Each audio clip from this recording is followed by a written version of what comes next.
Olá, seja bem-vindo ao plenário. Eu sou Josi Gonçalves e hoje eu converso com Adriano Caripuna, liderança indígena da aldeia Panorama, do povo Caripuna, aqui na Amazônia rondoniense. Nós vamos conhecer a história desse homem que leva a voz de sua comunidade para o mundo. Eu te convido a ficar conosco, o plenário está começando.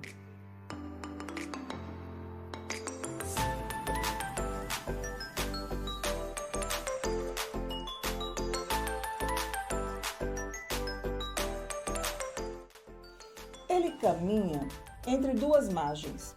De um lado, a floresta que lhe deu o nome, o cheiro da terra molhada depois da chuva, o som de um rio que nunca dorme. Do outro, o concreto e o ruído das cidades. A sala iluminada onde se decide destinos que nem sempre olham para o seu povo. Adriano Caripuna nasceu no coração da Amazônia rondoniense, filho da aldeia Panorama, herdeiro de uma língua e de histórias contadas de geração para geração. Cresceu aprendendo que a terra não é posse e que cada árvore derrubada é também um pedaço de memória arrancado. Hoje, aos olhos do mundo, é liderança indígena. Mas antes de ser liderança, é guardião. Guardião de um território onde vivem apenas cerca de 60 pessoas, um povo que já foi numeroso, que hoje é alvo de epidemias, que já foi alvo, na verdade, de epidemias, de invasões e silenciamentos. Ele sabe que cada passo fora da aldeia é uma travessia e que cada palavra dita é uma semente lançada na esperança de que floresça em defesa da vida. Nos últimos anos, Adriano levou sua voz para lugares onde poucas vozes indígenas ecoaram. Falou na ONU, olhou nos olhos de líderes globais e disse que no Brasil, povos originários ainda vivem sob ameaça de genocídio. Criticou o mau uso do Fundo Amazônia e pediu que o mundo não financie apenas discursos, mas ações que mantenham os povos e a floresta de pé.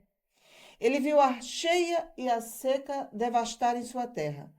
Sentiu o calor estalar a madeira das casas e a água rarear no poço. E, enquanto isso, grileiros, madeireiros e loteadores avançavam, como se a lei fosse invisível e a vida dos caripunas descartável. Mas Adriano não se dobra, porque para ele resistir não é só defender o território, é defender o direito de falar a língua herdada, de ensinar aos filhos os cantos antigos, de dançar quando a lua está cheia, alta, clara. É defender até mesmo a vida daqueles que ainda não entenderam que a sua luta é também por eles. Este é Adriano Caripuna, um homem que aprendeu a transformar indignação em palavras e as palavras em ponte. Mas quando não há microfones, Adriano, quando não há palcos, quando não há flashes, quem é o homem por trás da liderança? Seja bem-vindo. Em primeiro lugar, boa tarde a todos, a quem está nos acompanhando, e também agradeço pelo momento oportuno, né, como bem você já mencionou. Por trás de tudo isso que você falou, eu sou uma pessoa, um cidadão que tem um coração muito bom, mas eu sei que nesse coração bom a gente precisa continuar lutando em defesa da floresta, que é um patrimônio que não serve só para o povo indígena, citando o meu povo, a qual eu estou representando. E há muitas coisas que precisa ser feito com relação aos inúmeros projetos que nos atinge. Quando eu digo nós, é todos os povos indígenas. Uma delas é esses projetos que devastam o meio ambiente e a floresta pública. Dentro dessa devastação da floresta pública está os povos indígenas. Lembrando também que não é só os indígenas que já têm o contato com a FUNAI, que todo mundo fala, né? Que é, ou seja, os indígenas já contactaram. Mas é preciso lembrar e lembrar com muita delicadeza que há, dentro dos territórios indígenas, o povo indígena de isolamento voluntário, que eu não gosto de mencionar a palavra índio isolado. Porque, para mim, quem está isolado é a sociedade não indígena da zona urbana, porque eles estão nos lugares deles. E nós estamos. A sociedade da zona urbana está muito distante da realidade. Então, quem está isolado somos nós, ao meu ver, como indígena. Então, é preciso ver essas questões que nos afetam através dessas leis que ferem o nosso direito de viver de bem-estar dentro do nosso território. E dentro dessa destruição, muitas pessoas compreendem, não, está destruindo só o meio ambiente. Não só destrói só o meio, destrói uma cultura, uma vivência, uma ancestralidade, a questão econômica, porque ainda os povos indígenas, ela vive do que a floresta fornece. O que é isso? Das castanhas, dos açaís e outras frutas tradicionais que ainda nós consumimos, porque é uma prática cultural que nós estamos fazendo ainda. Por quê? A natureza nos dá, então a gente tem esse meio de se alimentar. Claro que a gente também depende das alimentações que não é o nosso, por exemplo, feijão, arroz, que a gente não tem esse cultivo. Mas o que a natureza dá, a gente consome. Isso é uma prática tradicional de muito tempo. E Adriano, por falar nisso, nessa questão da cultura de vocês estar ameaçada, as memórias, o saber, né? Como é que está hoje a Aldeia Panorama diante das invasões que o povo caripuna tem enfrentado ao longo das últimas décadas? Vocês já passaram por situações, como eu citei aqui no texto, lendo o seu perfil, de várias ordens, né? Epidemias e outras coisas que acabaram dizimando. Vocês já foram 14 alguns anos atrás, né? Algumas décadas atrás. Hoje são 60, ainda são poucos, né? E como é que você avalia toda essa invasão, toda essa violência que vocês têm sofrido lá no seu povo, no seu território? Então, o povo caripuna, ela é um povo não é recém-contato, mas é um dos povos que foi o último dos contactados a partir da década de 50 a 70, porque nosso contato foi em 1978, segundo o relatório do SPI, que é Serviço de Proteção ao Índio, que antes não existia a FUNAI. Então, nós éramos bastante, mas assim, é preciso também levar à compreensão que não é, quando eu falo dos povos de isolamento voluntário, o contato, ele tem suas ações e suas questões ruins. Quais são essas questões ruins? Quando um não indígena contacta, ou seja, tem contato físico, ao se aproxima do povo indígena, que é dito como índio isolado, que eu não gosto de mencionar, ela não está preparado para certos tipos de enfermas infecciosas, como gripe e virais. A exemplo do meu povo. Nosso povo foi dizimado através dos vírus, e naquela época se tinha pouco acesso à imunização, que é a dita vacina. Então, nosso povo foi dizimado, quase dizimado, por conta desse contato. Lembrando que houve também outra questão, nós perdemos uma parte do nosso território. Olha só, 78 foi o contato, fomos trazidos, eu não sou dessa época, fomos trazidos até a beira do rio Jaci-Paraná, até onde é o território, a aldeia hoje localizado. Nesse percurso de trazer do sul da terra indígena caripuna para a beira do rio Jaci-Paraná, muitos caripuna foram mortos por conta de gripe, coqueluche e outras doenças virais, onde restou somente 14. E no passado do tempo, quando chegou na década de 90, chegamos a ser 8. E estava nessa transição de homologação do território. E aí foi homologado o território nos anos 90, exatamente em 1998. E desde essa época começou a questão de outros impactos. Por exemplo, já se falava de construção de vários empreendimentos na questão das hidrelétricas, é bom mencionar, de rodovias vicinais, hoje é dito como vicinais, Então, são essa linha de empreendimento que acarreta nos impactos ambientais, sociais e econômicos. Porque quando se abre falando de rodovia, abre uma rodovia dizendo que ela vai ser uma vicinal, ela causa um impacto. Para a questão da engenharia, parece que não, mas para nós, que nós temos os saberes ancestrais, ela causa um impacto. E outro impacto começa a usar aquelas vicinais para uma porta de caminho para adentrarem dentro dos nossos territórios. Isso não é só do meu território, em todos os territórios indígenas do Estado brasileiro acontece isso. Ou seja, opa, vou entrar porque está próximo da terra indígena. Com o discurso de dizer, não, eu entrei porque eu não vi nenhum marco ou algum limite ou algo que identifique que seja terra indígena, que é a palavra grilagem, terra pública.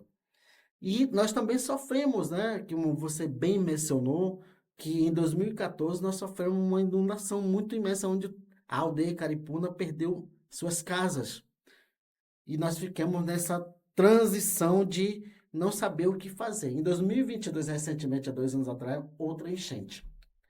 E aí eu chego e digo para as pessoas que me acompanham que o Estado brasileiro é culpado de tudo isso. Porque eu, como liderança, recorri. Inclusive, eu tenho até o print que eu fiz de conversa, procurei o Ministério dos Povos Indígenas, e aí eles falam, não, a gente vai demandar a jurisdição para que a Defesa Civil do Estado de Rondônia dá um subsídio nesse atendimento emergencial. Eu estou falando de 2022. E a única coisa que eu ouvi, não tem orçamento, não tem demanda para esse lugar. E nós, naquela situação.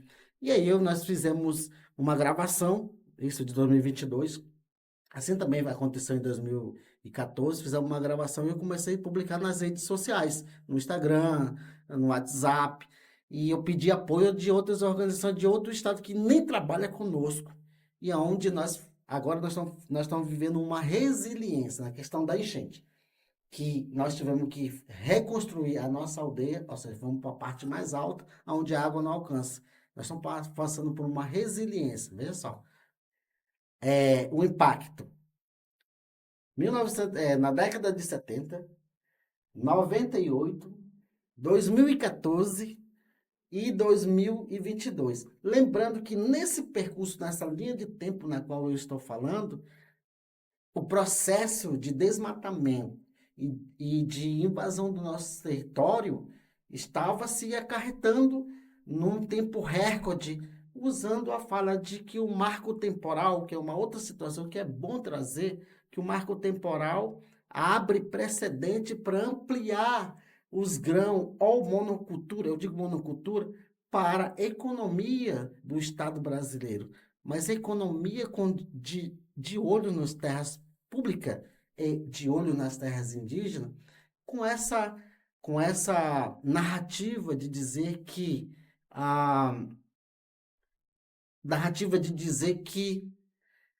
é sustentável fazer esse tipo de desmatamento. Vou fazer uma comparação que, para mim, a palavra sustentável, usando essa garrafa, sustentar é algo que fica sustentado. Olha, o meu dedo está sustentando essa garrafa de água para ela não cair. Mas o que eu vejo, literalmente, que as árvores estão caindo. Então, para mim, não é sustentabilidade, ao meu ver, como indígena.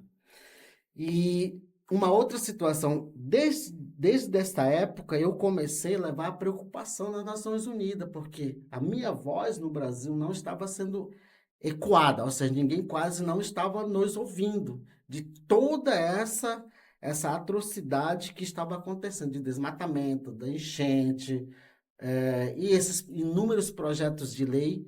Inclusive, o marco temporal virou um projeto de lei que, para mim e para vários povos indígenas que defendem a floresta em pé, que é a nossa política de manter a floresta em pé, é inconstitucional.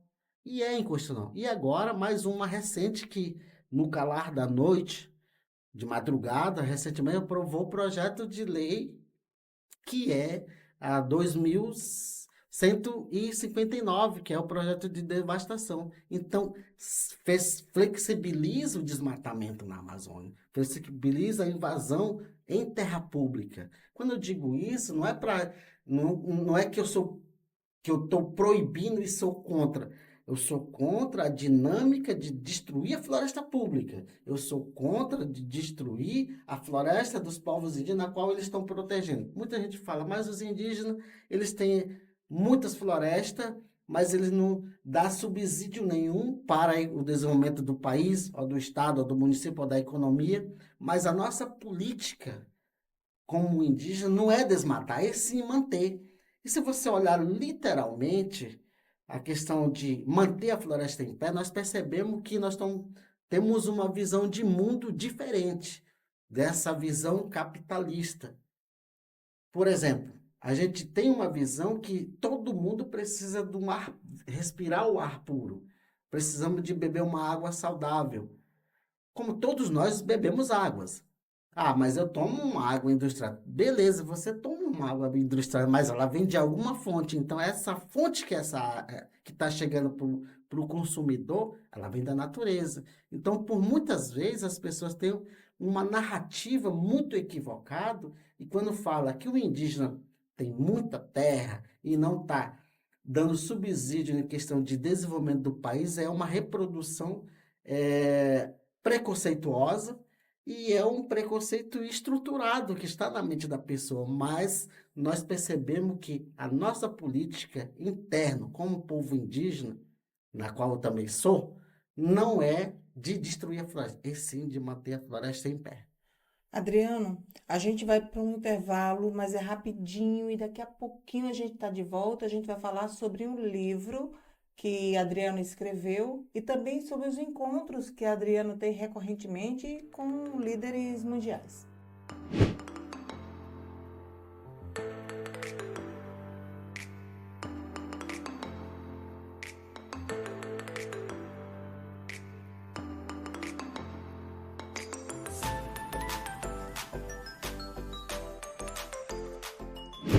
Olá, estamos de volta com o plenário. Eu sou Josi Gonçalves e hoje eu converso com Adriano Caripuna, liderança indígena do povo caripuna aqui em Rondônia.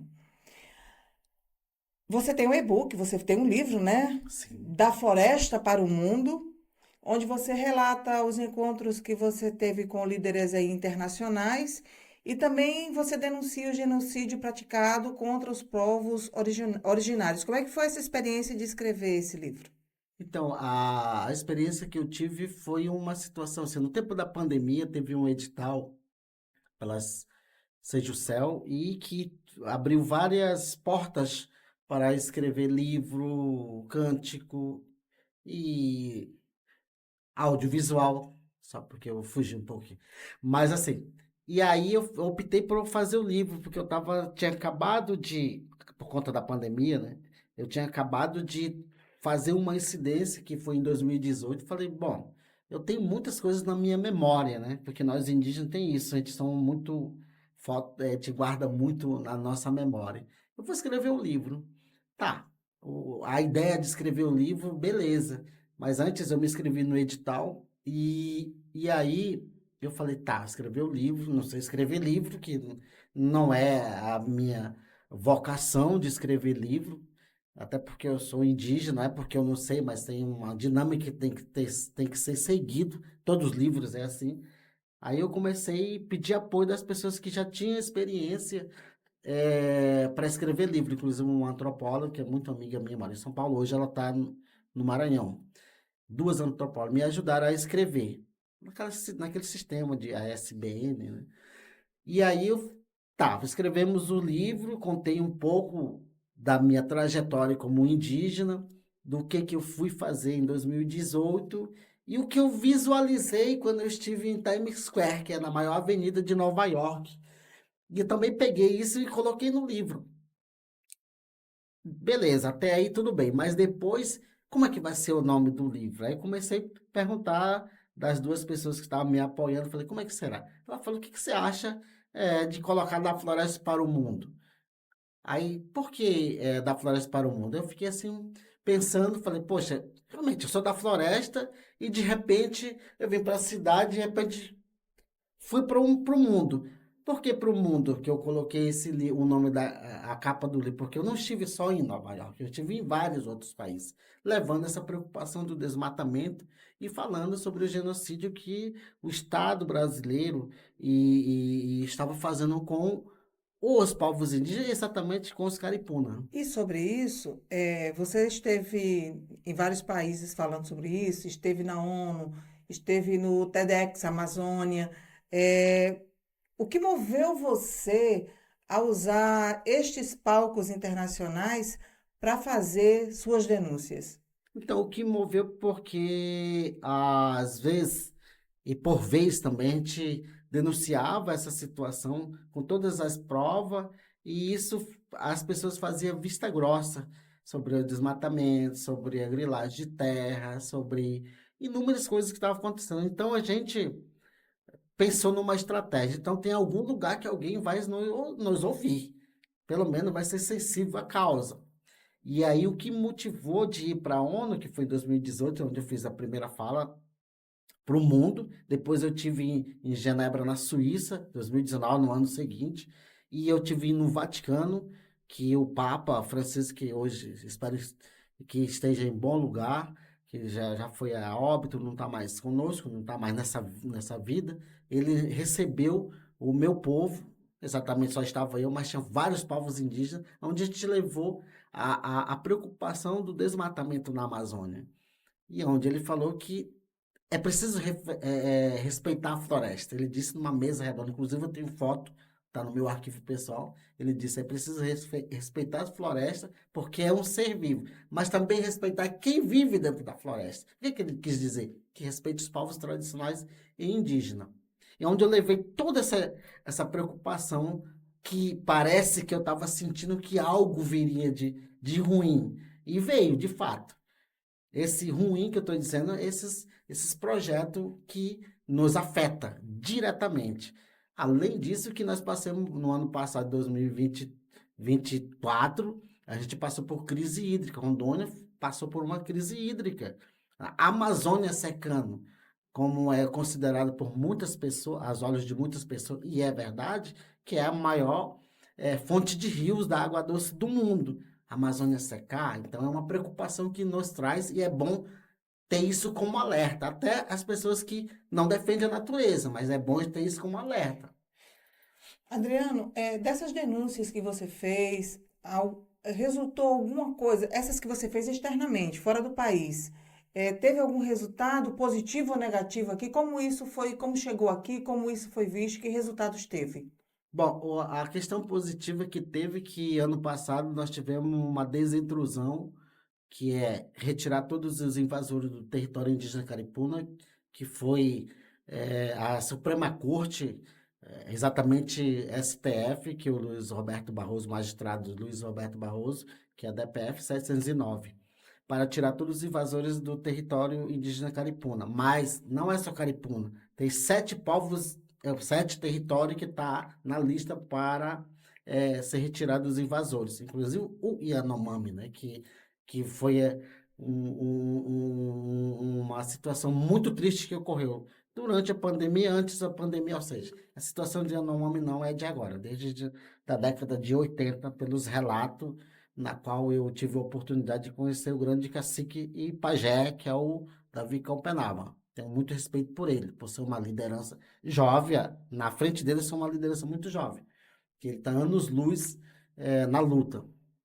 Então, teve 7 territórios indígenas para retirar todos os invasores. E isso é um ponto positivo.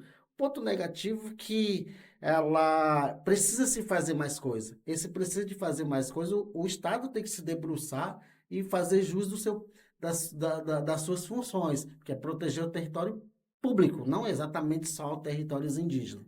Então, é preciso ter fiscalização eficaz e contínua, porque ainda há invasores rodeando, ou seja, no territórios indígenas, caripuna. Há pesca predatória, há ainda formação de pasto dentro do território indígena. Então, é preciso que o Estado debruce em cima disso para não fazer umas falas muito romantizado nas COP, como aconteceu. Eu sou protetor do meio ambiente na Amazônia. Eu sou isso, né? E solicita inúmeros patrocínios, né? A exemplo do Fundo Amazônia.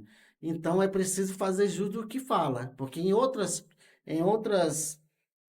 situações, as pessoas acham que a Amazônia está de fato protegida, mas de fato não está.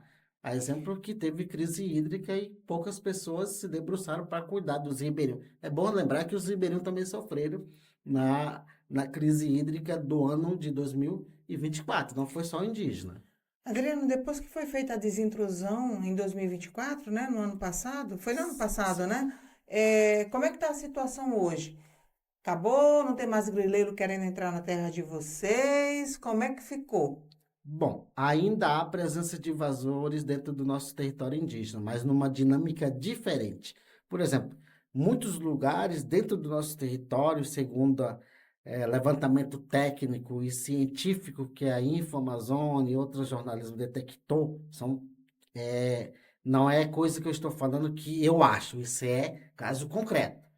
Tá até na página que de 2017 a 2022 o território caripuna foi um dos da Amazônia mais desmatado, que chegou em quantidade de 7.700 alqueires de floresta destruído, com formação de pasto, claro, não tem ainda gado.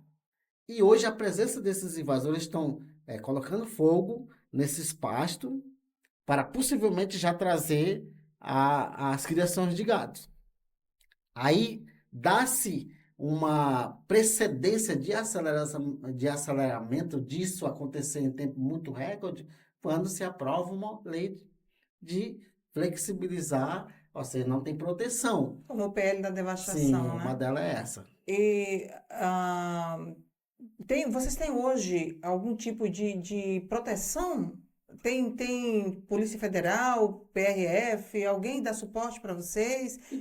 Então, a gente tem denunciado tudo isso que eu estou mencionando aqui, a gente tem denunciado isso, mas como o sistema público é muito demorado, enquanto as pessoas que invadem os territórios indígenas, eles têm rapidez, e quando tem uma questão jurídica apoiando tudo isso, a gente está numa situação encruzilhada, porque a gente denuncia com todas as provas, não das pessoas, e sim das invasões.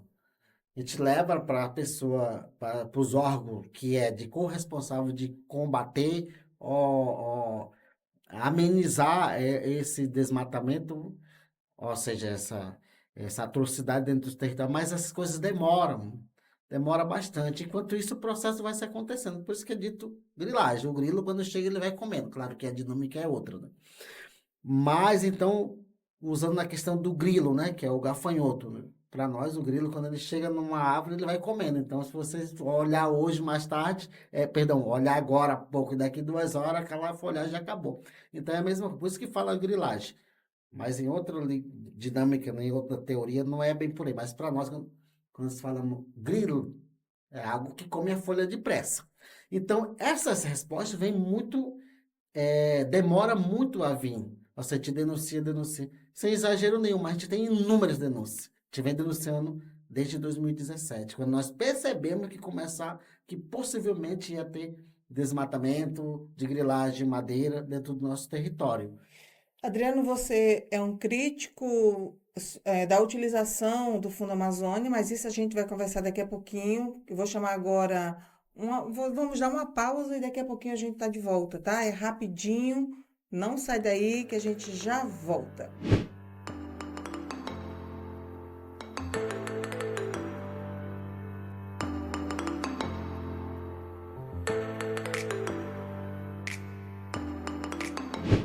Olá, estamos de volta com o plenário. Eu sou Josi Gonçalves e hoje eu converso com a liderança indígena Adriano Caripuna.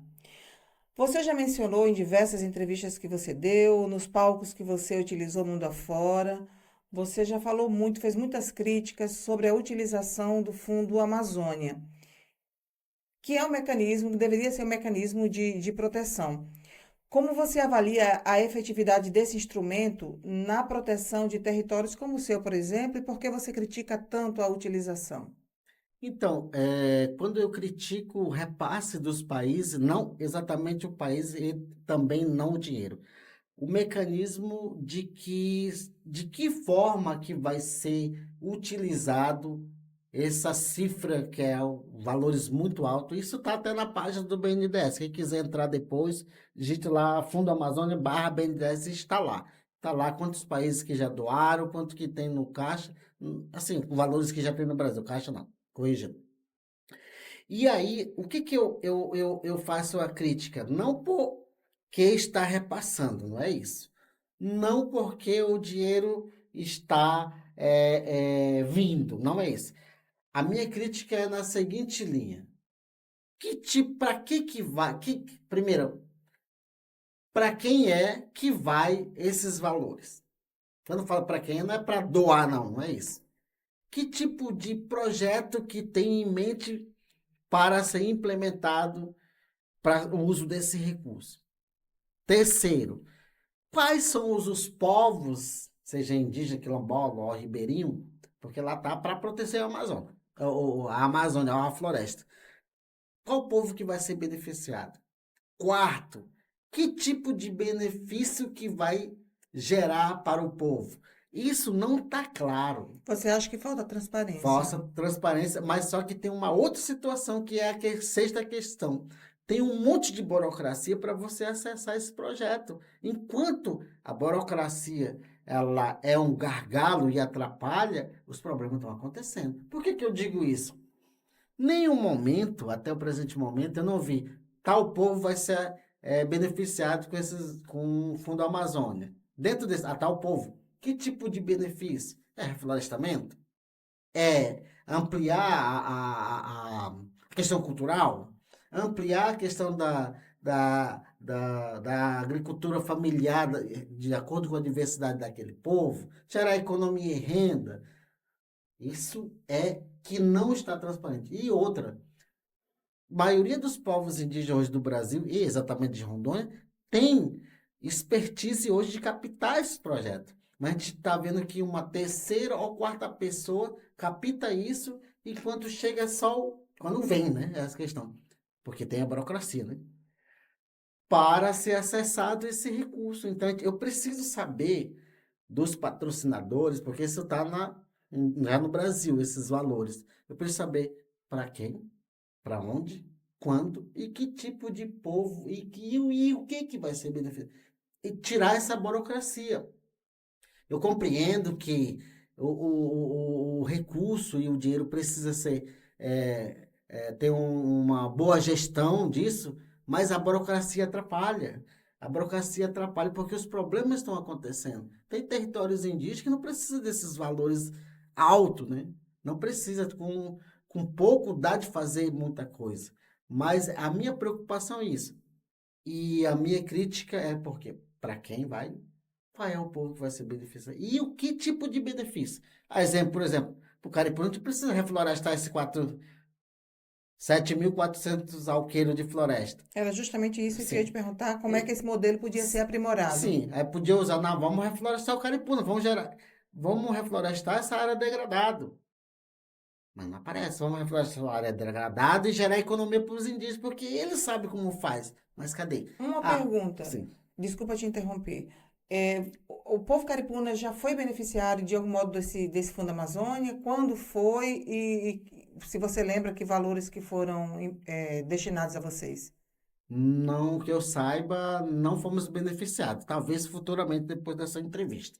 Né? Então, e aí, assim, vamos reflorestar a área degradada. Vamos gerar economia para esses indígenas. É isso que a gente precisa. É isso. Além disso, não. Os indígenas têm a expertise, só bota muita dificuldade, vamos botar o Estado também para fazer a vigilância e proteção do território. Vamos fazer reaviventação dos limites. O que é reaviventação, para quem não conhece? É reabrir os marcos para dizer aqui é meu território. Dá de fazer muita coisa, mas eu não sei porque, assim, desde 2017, vem se falando desse Fundo Amazônia, mas eu não vi nada de pontuais, de concreto para os povos indígenas. Porque fala lá, proteção da Amazônia. Para mim, proteger é algo que você protege em todas as situações, econômico, financeiro, hum, é, é, o financeiro e também na questão econômico, Social também. social, justamente, proteção do meio ambiente. Então, para mim, proteção, ela não é só uma linha, ela tem suas vicinais que ela amplia tudo isso. Adriano, considerando que vocês estamparam aí várias manchetes, tanto dentro do país como fora dele, é como sendo um dos territórios mais agredidos, mais violados pela ação humana, né? Sim. Aqui em Rondônia, eu acredito que vocês estão aí no topo da. Tanto que você mencionou aqui o quanto a terra foi devastada, né, ao longo dos últimos anos. Hoje vocês têm algum tipo de vigilância, têm algum tipo de proteção? Quem vigia? Olha, hoje a proteção que nós fazemos dentro do nosso território somos nós mesmos. Porque, como eu mencionei anteriormente, que a gente já disse os problemas. E o Estado debruçou o braço. Quando eu digo Estado, não é só o Estado de Rondônia. Então é preciso ver que quem está fazendo alta proteção é o próprio os indígenas, no caso os caripuna. Nós mesmos fazemos nossa vigilância, ou seja, de proteger, se arriscando, sabe, que esse papel do Estado brasileiro, né? E as pessoas, quando acham que quando eu falo que os países de fora acham que está tudo ok, não está tudo ok. Precisa se fazer muita coisa. A exemplo disso, hoje em dia não deveria proteger o seu próprio território, porque é arriscado. É arriscado. Você ir tentar é, parar aquilo que é ilícito, porque os caras já vão com iminência de destruir tudo, inclusive se não aconteceu, de acontecer um confronto de derramamento de sangue. Então, o Estado que deveria estar na linha de frente. Porque nós já estamos ali protegendo há muito tempo o território, mas hoje nós estamos fazendo o papel do Estado, de ir lá, de tirar foto da invasão, de, às vezes, encontrar com o invasor. Aí fica aquele clima ruim e a gente começa a ficar com receio de ir para a cidade, de acontecer alguma emboscada, porque tudo pode acontecer. Porque a gente está movendo, a gente está mexendo, corrigindo, a gente está mexendo na questão econômica, que não deveria ser investido dessa forma de destruir a floresta de quem já é o protetor, no caso, os indígenas. Então, quando afeta a questão do bolso, questão econômica, a situação começa a mudar de rumo, que começa a vir a questão da preocupação da integridade física. Isso é um fato. A integridade do território, porque ela está desprotegida, não tem nenhuma proteção. Adriano, outro aspecto. A gente viu, por exemplo, com o povo Cinta Larga, que muita gente ali foi seduzido, muitos indígenas foram seduzidos, foram cooptados para trabalhar no garimpo, né, na extração de diamante, até de ouro. Você teme que com essa aproximação cada vez maior dessa intrusão, na verdade, que não aproximação, intrusão mesmo, invasão, desses grileiros dentro da terra de vocês, os indígenas caripunas sejam também cooptados, sejam também seduzidos para trabalhar fora da sua aldeia em condições que não se via anos atrás? Bom, eu tenho muita preocupação com essa situação. Todo ser humano pode ser cooptado. Então, essa é a questão. Porque muitas pessoas, é indígena, é errado. Não, todo ser humano é, pode ser cooptado. Então, eu tenho essa preocupação. Até o presente momento, não houve nenhuma cooptação com relação a fazer parte da venda de madeira ilegal, porque a primeira invasão começou com invasão de tirar nossas madeiras, depois veio a grilagem. Até o presente não, mas eu tenho muita preocupação. E aí que entra a questão, mais uma vez, do Fundo Amazônia. Por que não há um jeito para proteger a não cooptação? Isso é um fato que está dentro desse projeto de proteção do território. Adriano, para a gente finalizar, hoje o seu povo vive de quê? Bom, hoje o meu povo tem uma dinâmica de viver do extrativismo, que hoje também, por conta desses inúmeros desmatamentos que ocorreram e que está ocorrendo dentro do território, ela também afetou, que nós vivíamos muito forte 10 anos atrás, vou trazer isso há 10 anos atrás, que era do extrativismo da castanha, o extrativismo do açaí e também o extrativismo do piquiá, mas ano passado nós tivemos, nunca aconteceu isso no território caribe, nós não conseguimos colher uma castanha. Então a gente está sentindo o efeito do desmatamento. E isso acarreta na questão econômica indígena. Isso é um fato, mas também acarretou também na questão cultural, porque esses lugares que eu falei do desmatamento que tem dentro do território, era um lugar nosso sagrado. E aí eu quero me aprofundar mais. Nesses lugares onde tinha a nossa matéria-prima de fazer as nossas flechas tradicional, de tirar a nossa flauta, que é a taboca, bambu, né? O pessoal fala, tem vários jeitos de entender. E aí, esses lugares foi substituído por pasto. Fonte de rios que alimentavam outros igarapés maior, lugar onde a gente colhia as nossas frutas tradicionais, inclusive de caça tradicional, como eu disse anteriormente, que nós comemos ainda caça. Hoje não tem mais. Então, hoje, acarretou em números econômica, alimentar. E aí, mais uma vez eu vou repetir, parece muito repetiu, mas mais uma vez eu falo, aonde e para quem e como e quando e até quando vai esse Fundo Amazônia? É preciso olhar nessa linha. Outra preocupação que eu tenho dentro do Fundo Amazônia, não tem a participação indígena. O indígena tem que dizer, eu estou sendo afetado, minha necessidade é essa é a questão emergenciais que precisa, esses são pontuais. Não tem o protagonismo indígena de dizer, não, mandaram recurso, milhões, pá. O indígena tem que estar lá. Não pegar uma pessoa que, ouvi falar em indígena, eu vou falar por eles. Porque o que está acontecendo é muitas pessoas falando por nós. E quem é afetado não está falando. Assim como na saúde, como a gente quer o protagonismo indígena. Quando eu falo protagonismo indígena, é como se eu estou aqui numa entrevista, né? Tô aqui, eu estou falando de mim, não tem outra pessoa falando por mim. E o que tem acontecido muito tempo é que uma pessoa fala pelo indígena. Isso, para mim, não cola, é um negócio meio sem sentido, meio que muita questão de romantizar, porque, assim, quem tem que falar é quem está sofrendo. Essa sofrência, esse sofrimento não é só sofrimento emocional, mas sim por conta que está perdendo seu território, que para nós, o território é muito sagrado, levando em consideração a cosmovisão indígena, ancestralidade, mitos, história, crença nossa interno, pagelança, farmacêutico. Claro que o assunto não é esse, mas como eu tenho a expertise de dizer tudo isso como indígena e liderança, eu tenho propriedade para dizer. E outra, eu quero finalizar dizendo a minha fala que eu sou falante da minha língua materna e falo e escrevo e entendo todas as diversas culturas, mas eu só pratico a minha por questão de respeito de outros territórios. Então eu tenho essa propriedade de dizer que eu sou indígena falante do povo Cavarriba, do grupo Arré. Eu falo a língua dos 7 subgrupos que fala a nossa língua, que está dividido nos estados de Humaitá, Amazonas, Rondônia, inclusive até uma parte de Mato Grosso. Eu tenho orgulho de ser falante e escrevo e traduzo a minha língua materna, que é Tupi-Cavarriba.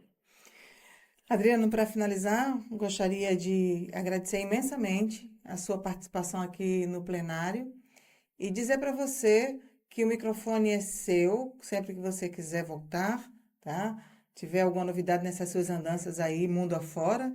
Já estou sabendo que você recentemente foi para Rio, São Paulo, vai para Salvador mês que vem. Enfim, sempre levando aí, ecoando a voz do seu povo nesses lugares para onde você se desloca.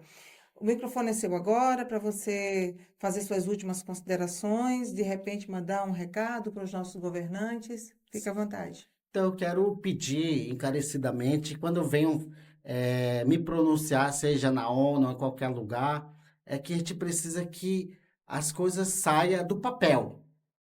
Eu me esqueci de, não foi dito aqui, mas eu sou acadêmico de direito, então a gente sabe como que funciona a situação. Tem coisas que a gente precisa obedecer à hierarquia dentro desse sistema de governo, mas o Estado precisa estar mais presente. Quando eu digo o Estado estar mais presente, não é ir lá fazer caridade, não é isso. É botar a política pública para funcionar. Educação, saúde, sustentabilidade, questão social. E o judiciário também tem que estar mais presente. Não está dificultando levar, desdenhar, né, as nossas denúncias. Porque quando o indígena, um povo originário, faz uma denúncia é porque algo de bom não está acontecendo. Vou dar um exemplo. Se alguém entrar na casa de alguém aqui na zona urbana, alguém vai denunciar para 190.